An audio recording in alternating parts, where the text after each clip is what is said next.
মূলত আমরা দুইটা কনসার্ন থেকে মাননীয় স্বরাষ্ট্র উপদেষ্টার সাথে আজকের এই মতবিনিময়ে আমরা এসেছিলাম। প্রথমত তার দুটি বক্তব্যকে কেন্দ্র করে জনগণ এবং রাজনৈতিক দলের মধ্যে একটা ব্যাপক প্রতিক্রিয়া হয়েছে। আপনারা জানেন, বিশেষ করে আওয়ামী লীগকে সংগঠন গোছানোর বা রাজনৈতিক একটা কথা বিভিন্ন প্রেক্ষাপটে বলা, এটা একটা ব্যাপক প্রতিক্রিয়া হয়েছে।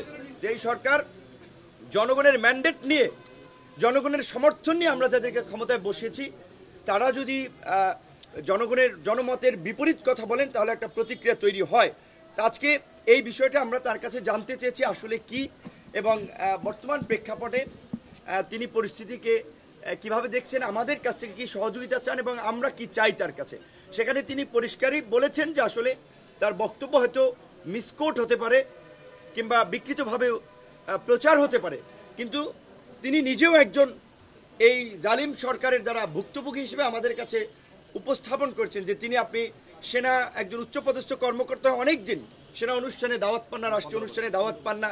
কাজী তারা অবশ্যই এই যে গণহত্যা চালিয়েছে যে ঘাতকরা, তাদের বিচার চান এবং গণহত্যাকারীদের দৃষ্টান্তমূলক শাস্তির মাধ্যমে বাংলাদেশে যেন আর কেউ এই দুঃসাহস দেখাতে না পারে, সেটি তারা নিশ্চিত করতে চান। সবার জন্যই ভালো চপস্টিক ইনস্ট্যান্ট নুডলস, দারুণ স্বাদে সবার জন্য। এই একটা কনসার্নের জায়গা। পাশাপাশি বর্তমান পরিস্থিতিতে ল অ্যান্ড অর্ডার স্বাভাবিক করার জন্য বিশেষ করে পুলিশি ব্যবস্থা ফাংশন করাটা খুবই জরুরি। কিন্তু আপনারা ইতিমধ্যেই লক্ষ্য করেছেন যে পরিস্থিতি তৈরি হয়েছে, তাতে অনেক জায়গায় পুলিশ মনোবল হারাচ্ছে, অনেকে কাজে যোগদান করেনি, এবং গত 15 বছরে যেভাবে দলীয়করণ করা হয়েছে, কাজে সেখানে যদি দলবাজদেরকে চাকরিচ্যুত না করা হয়, ব্যবস্থা না নেওয়া হয়, তাহলে কিন্তু পুলিশের মধ্যে এই অস্থিরতা চলতে থাকবে।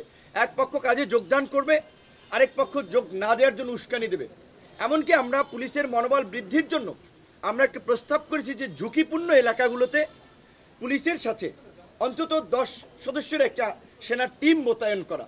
একই সাথে 64 জেলায় এবং যে কয়টা থানা এবং উপজেলা আছে সমস্ত জায়গায় নতুন ওসি এবং পুলিশ সুপারকে নতুন করে নিয়োগ দেওয়া বা পদায়ন করা। কারণ হচ্ছে আমরা ইউএনওরও দাবি জানিয়েছি, সেটা জনপ্রশাসন মন্ত্রণালয় করবে, কিন্তু একই সাথে এটা আমরা সমস্ত সরকারি চাকুরিজীবী কর্মকর্তা কর্মচারীদেরকে অভয় দিতে চাই, যারা এই ফ্যাসিস্ট শক্তির সহযোগী ছিলেন না, অন্যায় করেননি, তাদের কারো চাকরি যাবে না।